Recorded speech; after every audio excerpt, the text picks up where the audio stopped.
za stomak, kako imaju deblji stomak, neki se zdebljaju, imaš ovdje stvari se vataš tu za ovo i onda za to se, evo, to je za dane debilne. Probudiš se lijepo sa glavom, vrtiš, onda ako vatiš desnu ruku ovdje iza vrata i trljaš skroz dole, onda drugu stranu, opet da ti ovdje iza leđa sve.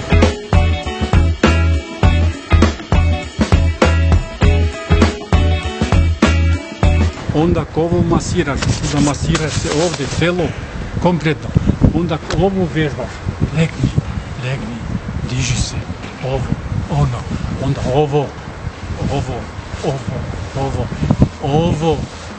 pa ovo i sve moguće vježbe. Ideš se umi tamo, upatio sa hladnom, lijepom, finom vodom, sve se opereš od tada, skidaš se gol, umiš se, mišiće, sve da budeš zdrav.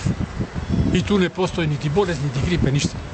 Nikad bolestan u životu i ne vjerujem da postoji bolest osim slomljenje ruka, noga. To postoji hirurgi stvarno koji čenim poštivanjem popravljaju.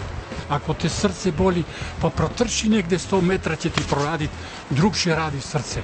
Hodaj, vježbaj i bit ćeš vječno zdrav. Ali ovo mora da se drži od jutra po jutro se dan poznaje. Mene ne smeta i nikad mi nije ni smetalo.